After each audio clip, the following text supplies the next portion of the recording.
Before we dive into this story, if you're new here, welcome to the family.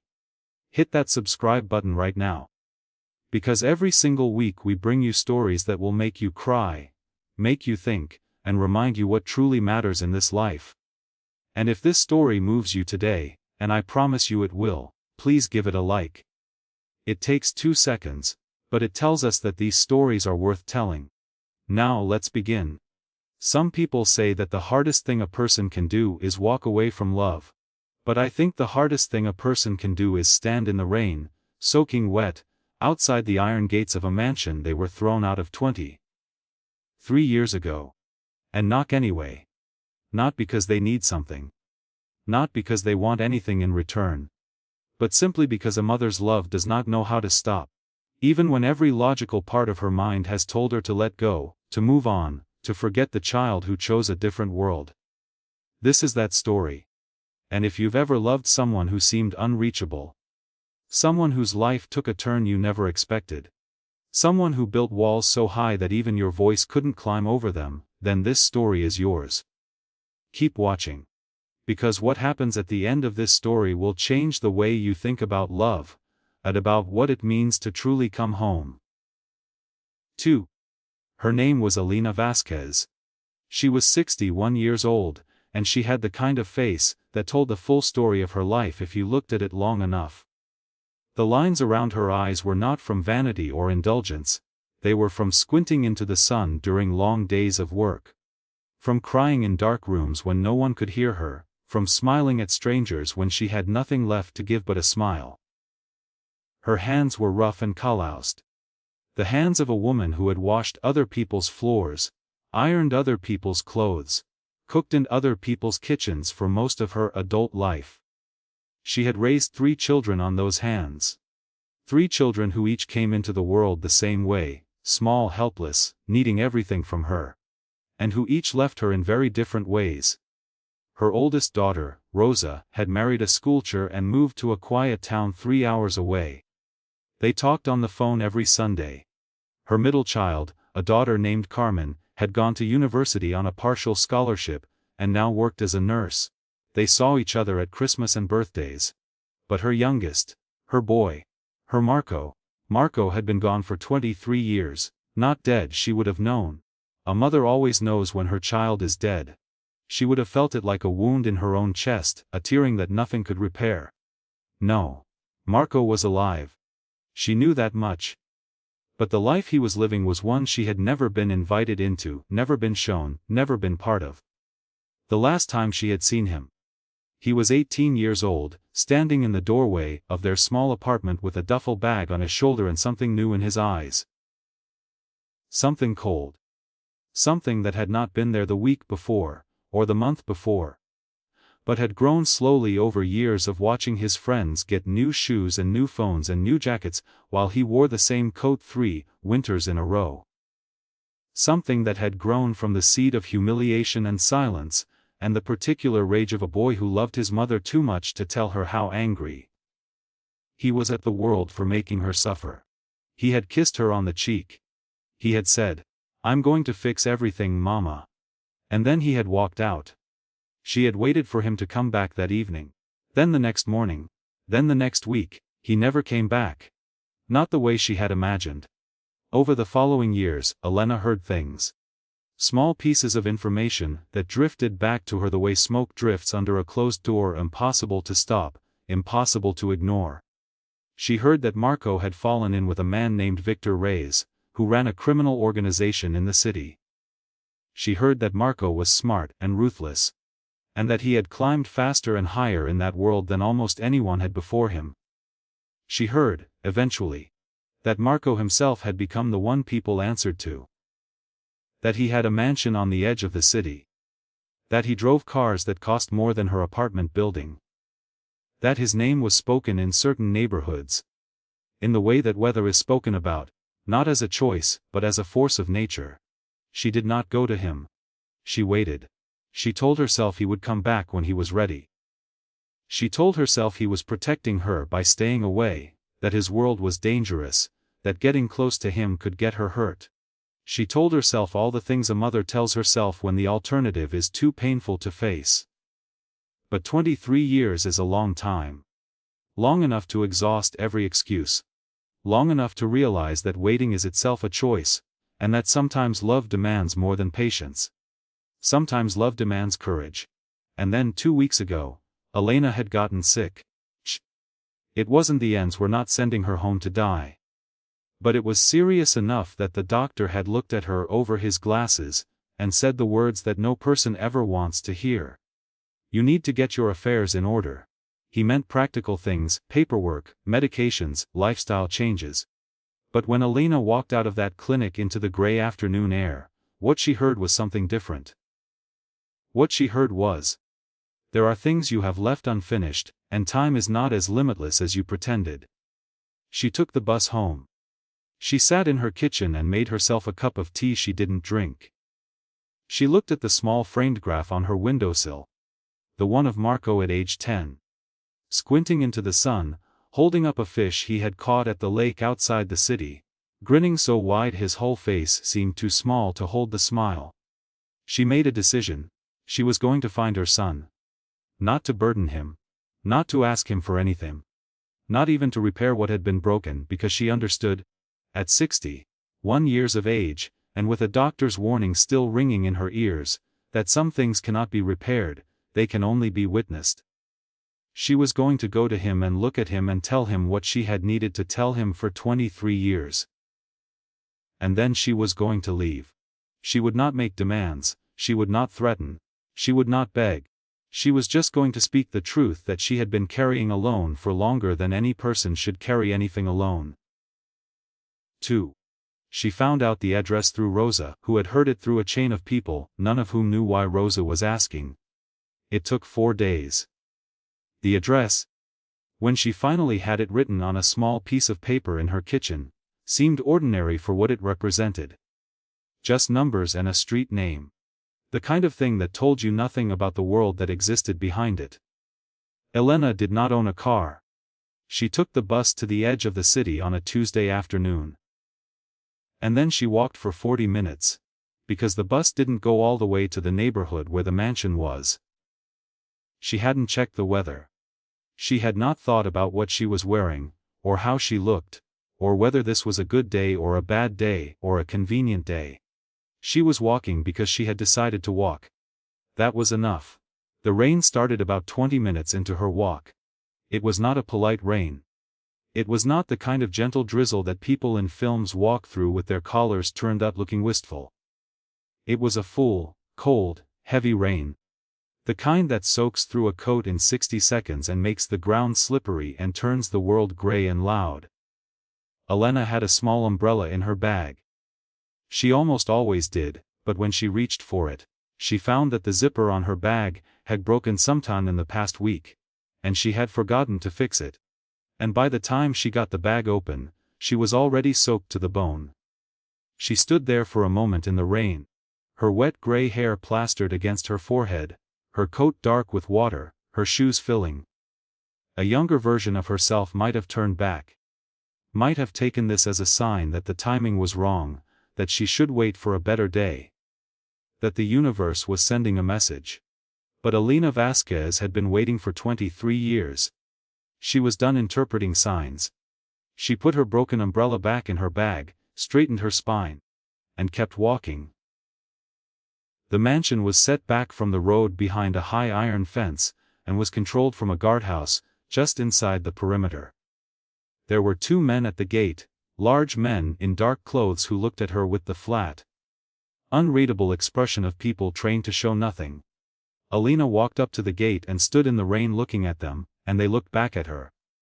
"I need to speak with Marco Vasquez," she said. One of the guards, the younger one, with a square jaw and close, cropped hair, looked at her the way people sometimes talk at things they don't understand. Like she was a puzzle that didn't belong to the puzzle set he had been given. "Do you have an appointment?" "Then I can't let you through. I'm his mother." There was a pause. The 2 guards exchanged a look. The older one, who had a gray streak in his beard and eyes that had seen too many things, reached for the radio on his belt. "Name," said the younger one. "Elena Vasquez." The older guard spoke quietly into his radio, There was a long silence. Elena stood in the rain. She didn't fidget, she didn't pace, she just stood there, soaking wet, with the water running down the back of her neck and pooling in the creases of her elbows. And she waited with the particular stillness of someone who has learned, through great suffering, that patience is not weakness. The radio crackled. The older guard's expression shifted, not much, just a slight tightening around the eyes, a micro-adjustment that could mean almost anything. He says no. Elena nodded slowly. I understand, she said. Will you give him a message for me? I can pass it along. Tell him that I'm not here to ask him for anything. Tell him I don't need his money, or his help, or his protection. Tell him I'm not here to judge him or argue with him or change his mind about anything. Tell him I'm just here because he's my son. And I love him and I have something I need to say to him before it's too late. And tell him. She paused. Tell him that I'll stand here in the rain until he comes out. I'm 61 years old and I've been waiting 23 years. A little rain won't stop me. The guard looked at her for a long moment. Then he spoke into his radio again.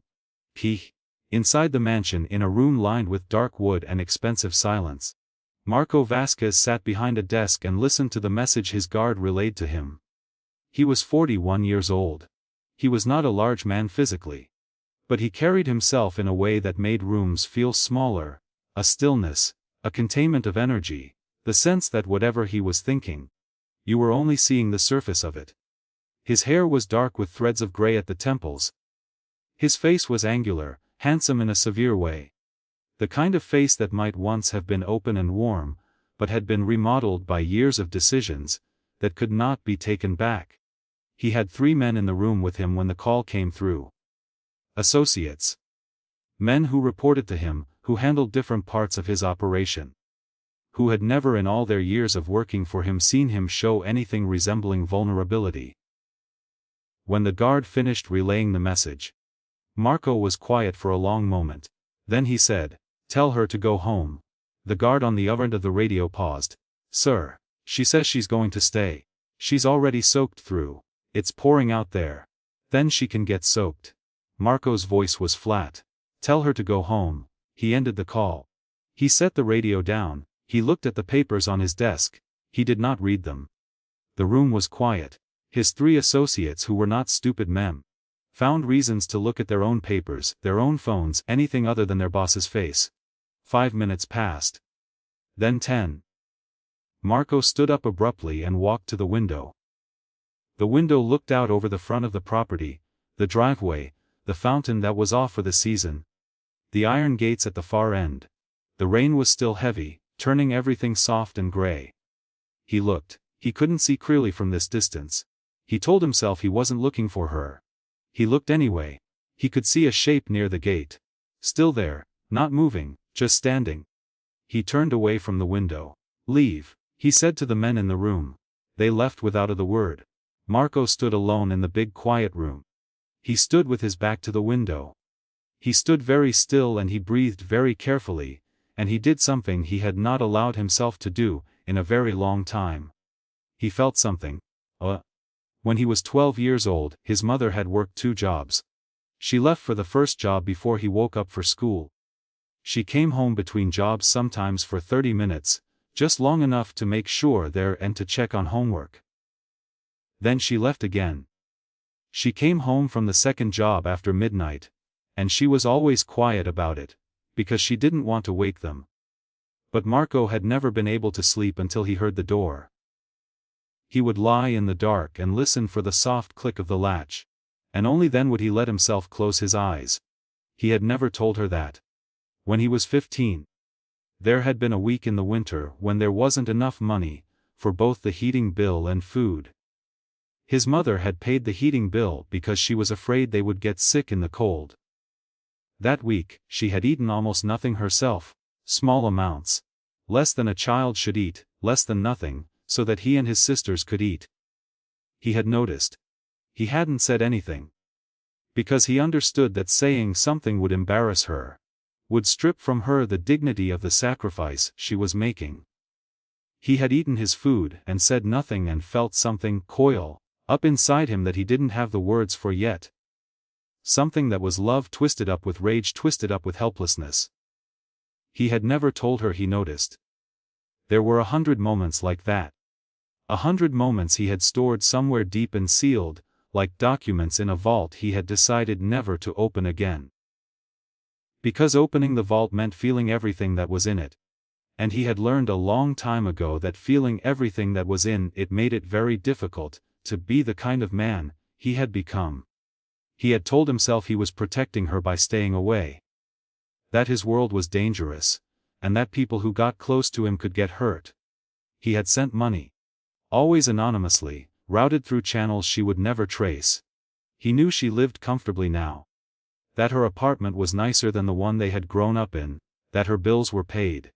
He had done that for her. He told himself that was love. That was protection, that was enough. And now she was standing in the rain outside his gate. And she had said she wasn't there to ask him for anything. And she had said she had something to tell him before it was too late. Before it was too late. That phrase, he stood with it. He turned it over. He tried to decide what it meant. It could mean anything. It could mean she was ill. It could mean she was afraid of growing old without resolving this. It could mean 100 things. But whatever it meant, the phrase, before it was too late, was not a phrase that belonged in the same sentence as the word, later. He walked to the door of his study. He opened it. In the hallway, one of his men straightened immediately. "Your mother is still at the gate," the man said. Before Marco could speak, he said it quietly, respectfully, but he said it.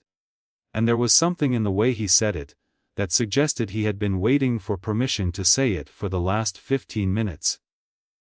"She's drenched, sir. It's not letting up." Marco looked at him for a moment. Then he took his jacket from the hook by the door. He didn't take an umbrella. He walked down the hallway. Through the entrance hall, out the front door, and into the rain. He walked down the long driveway alone. His jacket was soaked within seconds. He didn't hurry. He walked steadily, the way he did everything, with the sense that whatever was coming, he was going to meet it on his own terms, and at his own pace, even if his own pace was the pace that fear set for him. Even if the thing he was meeting had been inevitable for 23 years. He could see her clearly now through the iron bars of the gate. She was standing exactly as the guard had described. Not pacing, not leaning against the gate. Just standing upright the way she always stood. With that posture she had, the posture of someone who had learned that the world would not offer you chairs.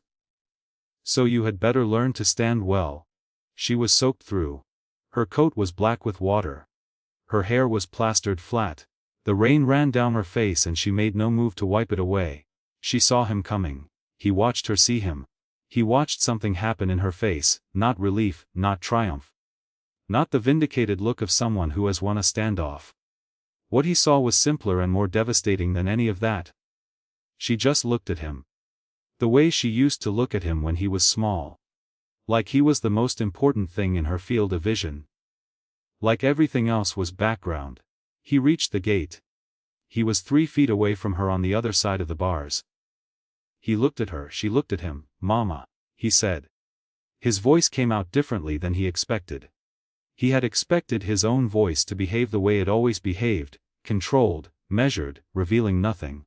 Instead it came out like a stone dropped in still water, one word, and then the ripples moving outward from it every direction. "Mijo," she said. And that was the word.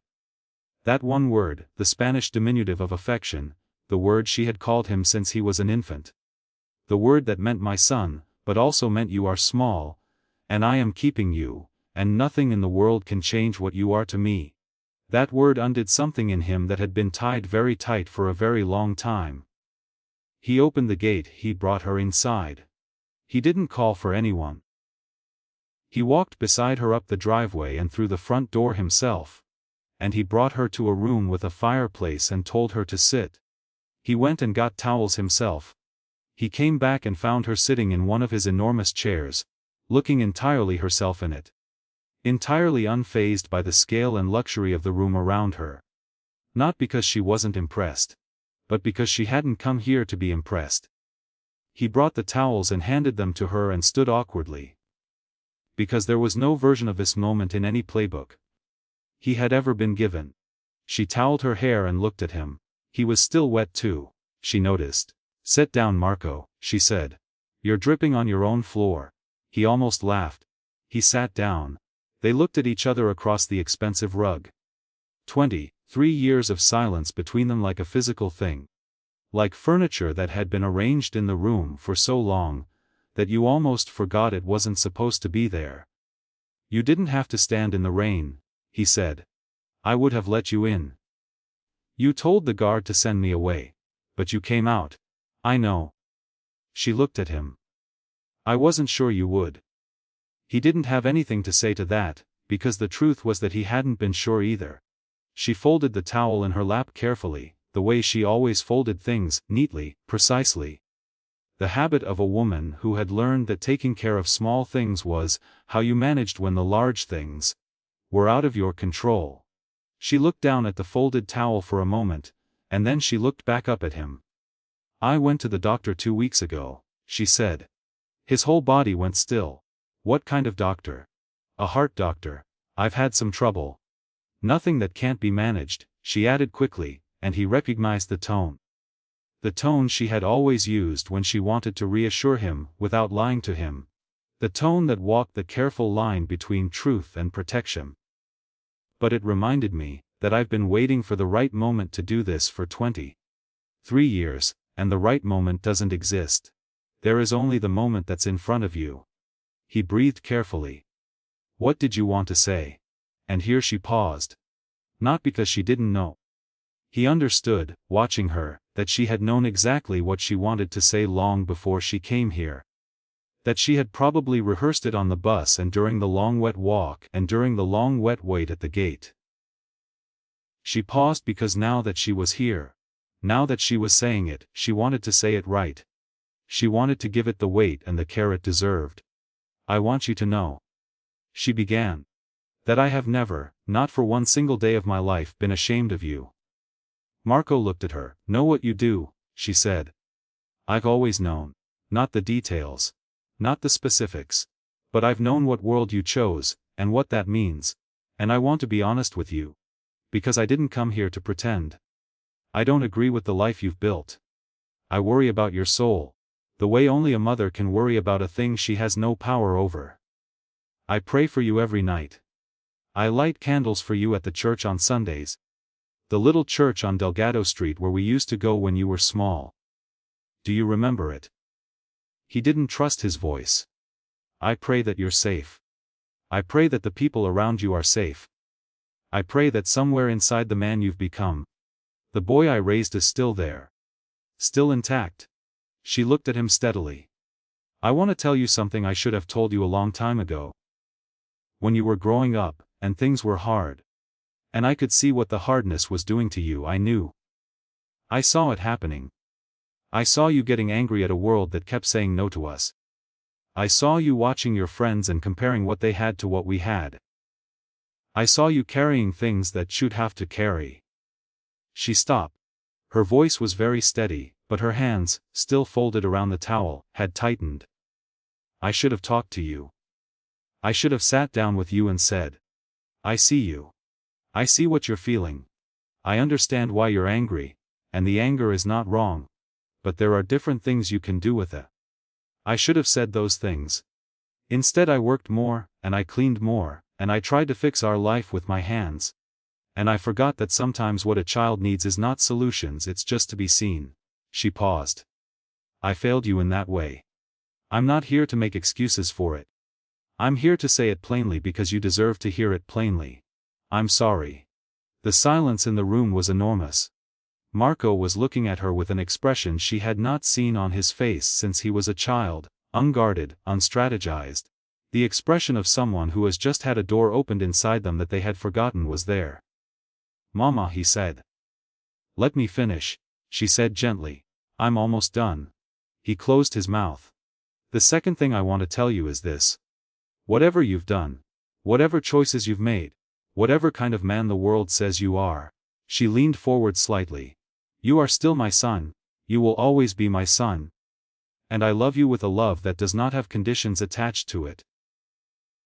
I know the world you live in is full of conditional love. People who love you when you're useful. People who are loyal to you when it serves them. I know that kind of love. And I know that it makes it very hard to believe in the other kind. She held his gaze. But the other kind exists. It's sitting here in front of you right now in a wet coat. And it came and stood in the rain for you. And it will keep loving you when you're wrong and when you're broken, and when you make choices I don't understand. That is the truth. That is all I came to say. She sat back. The fire crackled. The rain which had been hammering at the windows had softened to a murmur. Marco Vasquez, who had negotiated with men who carried weapons, who had sat in rooms where the wrong word could end everything, who had built an empire on the foundation of never showing fear, never showing weakness, never showing the open wound at the center of himself, pressed his hands flat against his knees and tried very hard to hold on to his composure and failed. He put his face in his hands. He did not make much sound. He was not a man who had ever cried easily. That capacity had been trained and pressed down and sealed for 23 years. But something was coming loose in him now, something that had been under pressure for so long that it had forgotten how to stop. His shoulders shook. His breath came unevenly. Elena got up from her chair. She crossed the room. She sat next to him on the sofa, and she put her arms around him the way she had when he was small. When the world had been too loud or too hard, and he had come to her without words, needing only to be held. "I've got you," she said. "I've got you." And Marco Vasquez, the most feared man in the city, held on to his mother in the warm firelit room while the rain came down outside, and he let himself be held. 2. They talked for hours. Not about his business. She had been sincere when she said she hadn't come to ask him to change, and she kept that promise. They talked about other things. About the years she had missed, and the years he had missed, about Rosa and Carmen, whom he had not seen in nearly as long. About the apartment on Cal Mirador where they had grown up, which had been torn down 3 years ago to make room for a parking structure, which somehow both of them found funny and terrible in equal measure. He asked about her health. She was honest with him. More honest than she had been in her initial description. The heart condition was real, and it required medication and monitoring and lifestyle changes. It was manageable, but it was also a reminder, written in the language of the body, that she was not going to live forever. He asked her what she needed. She said, "Nothing.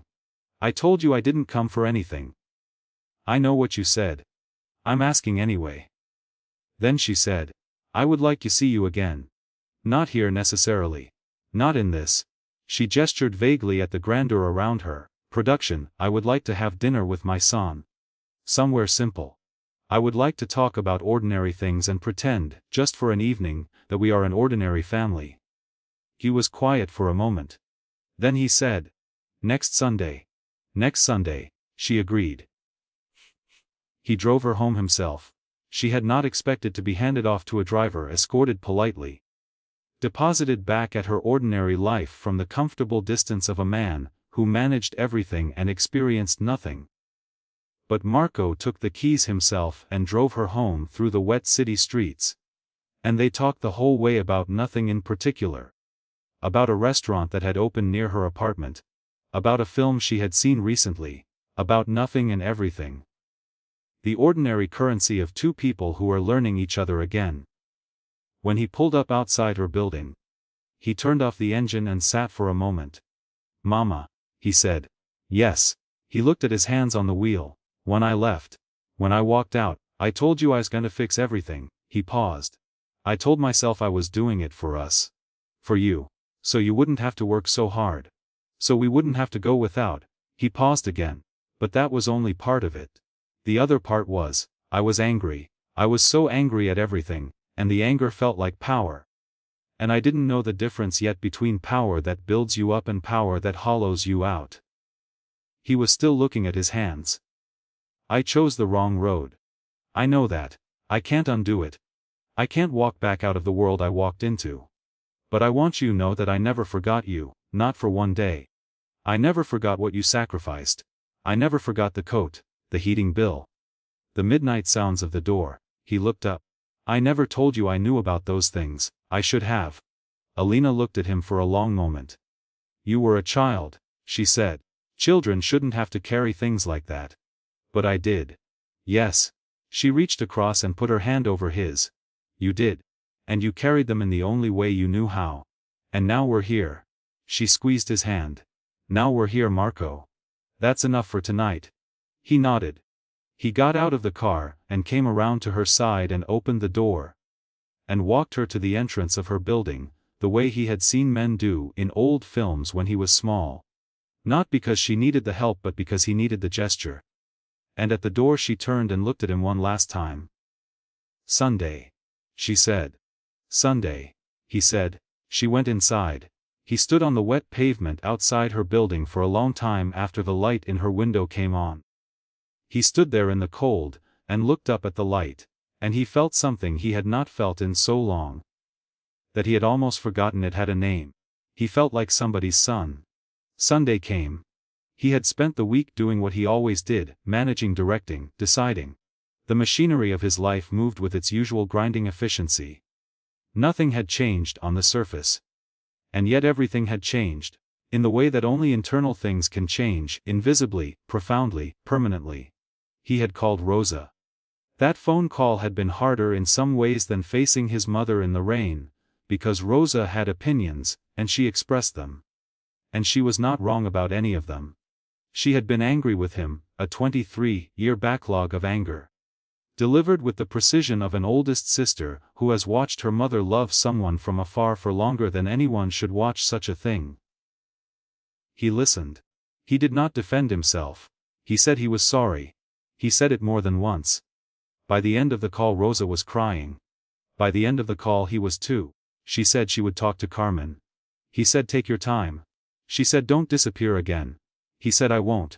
He meant it. On Sunday he went to his mother's apartment. He did not send a driver ahead. He did not bring security. He parked his car 2 streets over, because the street outside her building was too narrow, and he walked and he rang her buzzer. And she let him up. And he stood in the hallway of her small apartment, and felt the full weight of every year. He had been away in the smallness of the space. In the particular smell of it. Cooking and soap. And the lavender she kept in a bowl on the windowsill. And he swallowed that weight and did not let it stop him. She had cooked. Of course she had cooked. She had made the food of his childhood. Things he had not tasted in 23 years because the world he inhabited now was a world of restaurants, and catered meals and foods from different countries, designed to impress rather than nourish. She had made the simple food of a woman who knew what her children loved, and she had made too much of it because mother it always made too much of it. And they sat at her small table in the small kitchen and ate together. He ate everything she gave him. He didn't say much at first. She understood. She had always understood that he needed time to settle into things, that he came at warmth and softness sideways, not head-on. She talked. She told him about her neighbors, about the show she was watching on television, about the book club she had joined at the community center. She talked about small things and let him find his way in. Gradually, he started talking too. He didn't talk about his work. But he talked about other things. About what he read, about a documentary he had watched recently about deep sea exploration that had fascinated him in a way he couldn't fully explain. About the view from the back of his property in the early morning when the light came through the trees a certain way. About the fact that he had, embarrassingly, become somewhat obsessed with a very ordinary vegetable garden that one of his groundskeepers had started. And that he found himself checking on the progress of the tomatoes with a frequency that he would deny to anyone who asked. His mother laughed at the tomatoes.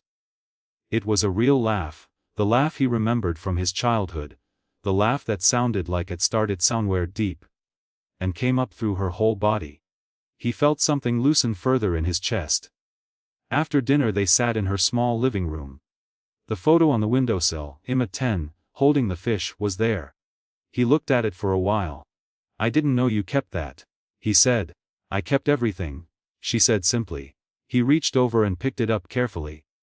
The frame was old but clean. She had cleaned it. She cleaned everything. He looked at the boy in the photograph, the boy who knew nothing yet of what was coming. Who only knew the weight of the fish in his hands and the sun in his eyes, and his mother somewhere behind the camera, saying something that made him grin like that. He was a good kid, Marco said quietly. He was. Elena agreed. I'd like to think some of him is still in there somewhere. Alina looked at him across the small room. He is, she said. I saw him at the gate last week. I recognized him immediately. Marco set the photograph back carefully. He stayed until 10 o'clock. When he finally stood to leave, she walked him to the door. And he bent down and kissed her on the forehead. And she held his face in both her hands, the way she had when he was very small. And she looked at him. I'm proud of you, she said. Not for the things the world knows about. For this, for coming home. He couldn't speak for a moment. I'll see you next Sunday, he finally managed. I'll cook too much, she promised. I know, he said, and for the first time in a very long time, the thought of someone doing something just for him, with no angle and no agenda, was not a thing that made him suspicious. It just made him feel loved. Things did not transform overnight. This is not that kind of story. Marco did not walk away from his world on a Tuesday morning and become a different man by Wednesday. Life does not work like that. And the truth is messier and more complicated than any clean ending can hold. But things change slowly. In the way that important things always change. Not in great dramatic gestures but in accumulations of small choices. Each one a little different from the one that came before it. He visited his mother every Sunday. Rarely missed. When he did miss, he called. He met Rosa. That reunion was complicated. She had a lot to say and she said it. And he listened to all of it without deflecting, and it took 3 or 4 meetings before the stiffness between them started to thaw. But it thawed. He met her husband, who was polite and cautious in the way of a man who has been told a great deal about someone before meeting them, and is trying to reconcile the account with the person in front of him.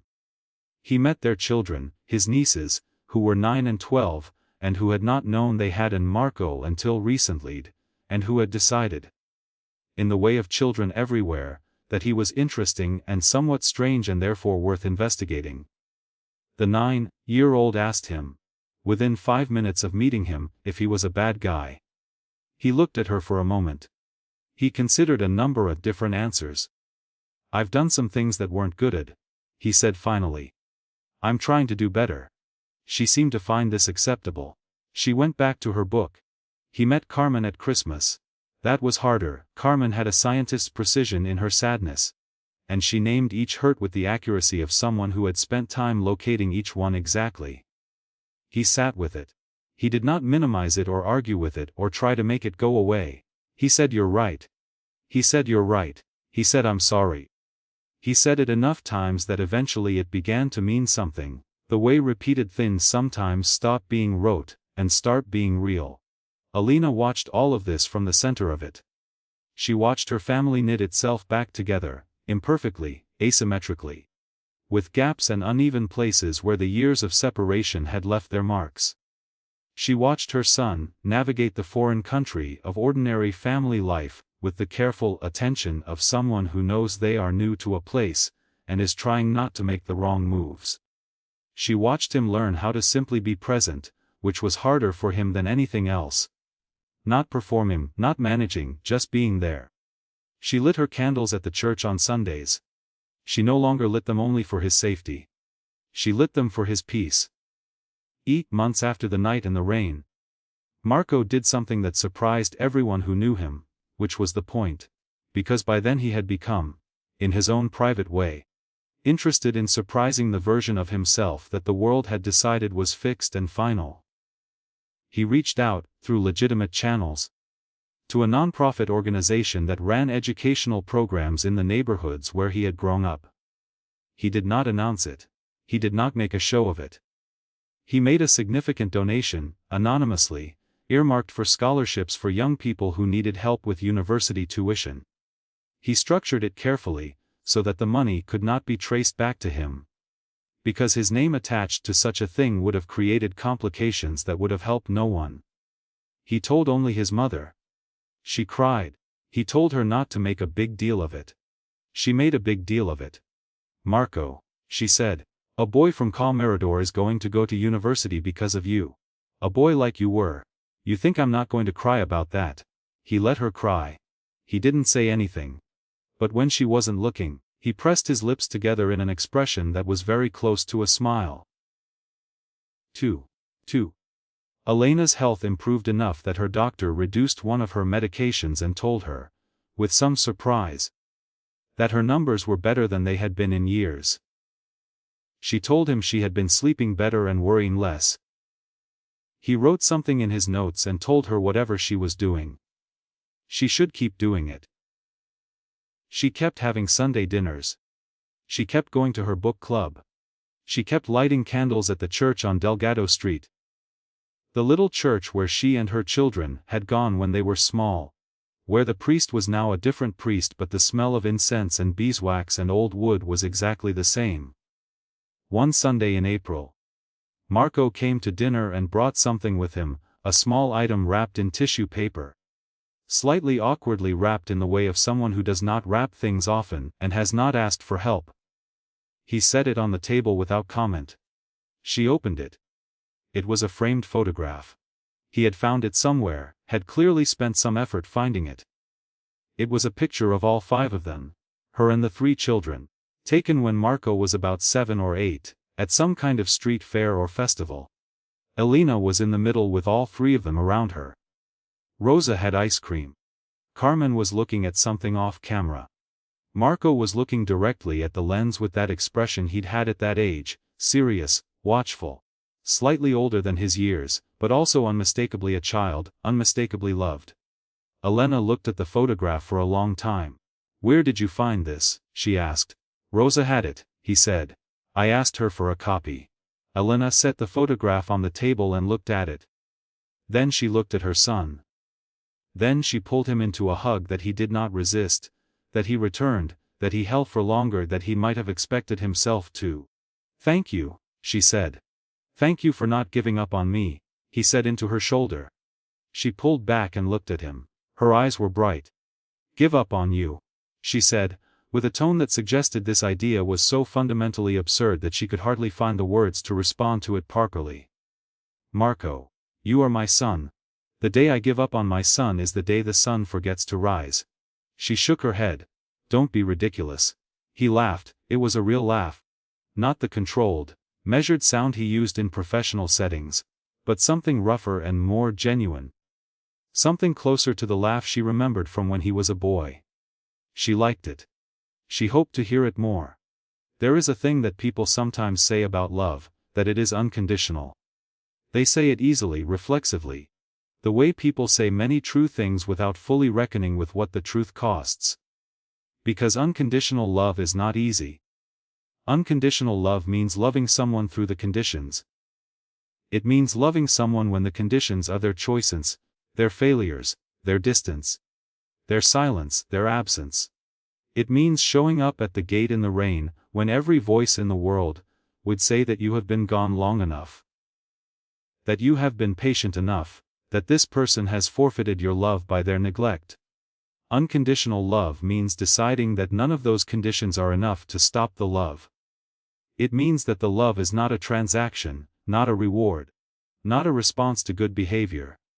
It means that the love exists independent of anything the beloved does or does not do, and that it will outlast any test the world designs for it. Elena Vasquez had that kind of love for her son. She had carried it through 23 years of silence and absence. She had carried it when it was heavy, and when it hurt, and when the logical part of her mind said that this was foolish, that she should protect herself, that some wounds cannot be healed and some distances cannot be crossed. She had carried it to the gate in the rain. And her son, who had armored himself against every form of vulnerability, who had learned to trust nothing that came without a price, who had spent 2 decades building a world in which love was always conditional, had been undone by it in the end. Not by force. Not by argument. Not by guilt. Just by a woman standing in the rain. Just by someone who refused to stop. In one of the last conversations they had about that night, about the rain, the gate, the long years before it, Marco said something that Elena would remember for the rest of her life. They were sitting in her kitchen after dinner. It was winter again. The window was dark and the heater was on, and there was tea on the table between them. And he was looking at the small framed photograph on the windowsill. The new one, the one from the street fair. The one of all 5 of them. "You know what I thought about," he said, "when I was standing at that window watching you at the gate." "Tell me." "I thought about the coat." He was quiet for a moment.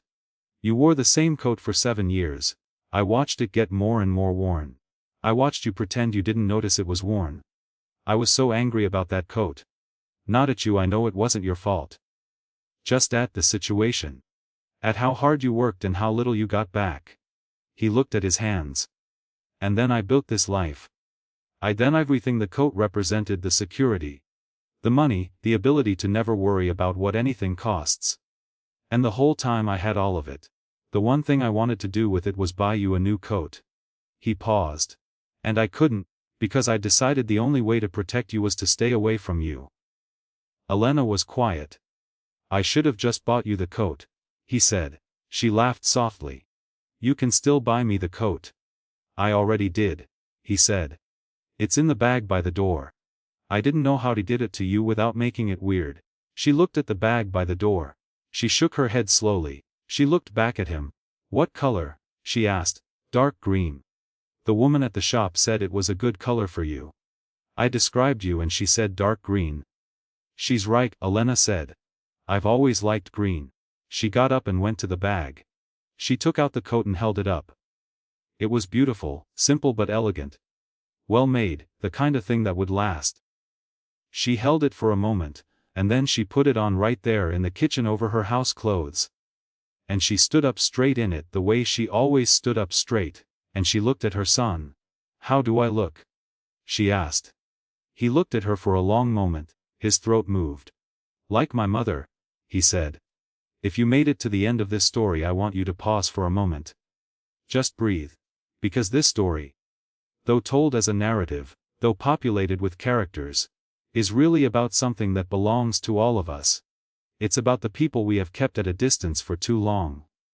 The parents we haven't called. The children we've let drift. The friendships that faded not because of any single dramatic break, but because of the slow accumulation of busy days and unreturned messages and the lie we tell ourselves that there will be time later. That later is always available, that the people who love us will always be there when we finally decide to show up." Elena Vasquez went to the gate in the rain because she understood something that most of us take too long to understand. Later is a story we tell ourselves to make the present more comfortable. But love does not live in later. Love lives in now. In the Tuesday afternoon bus ride. In the standing in the rain. In the decision to keep loving even when the gate is closed, even when the guard says no. Even when every sensible voice says it's been too long and you should let go. Is there someone in your life who is standing at your gate, or are you the one who needs to make the walk down the driveway? Whatever your answer, this is your moment. Not tomorrow. Not when things are easier or when you feel more ready or when the right words come. Now. With whatever rain is falling. Go to the gate. If this story moved you, please, take a second to like this video and subscribe to the channel. Every time you do, you're telling us that these stories matter. That the things that make us human, love, regret, forgiveness, the impossible courage of showing up, are worth spending time with. We'll keep telling them as long as you keep watching. And if there's someone in your life this story made you think of, reach out to them today. Don't wait for the rain. Thank you for watching. We'll see you in the next one.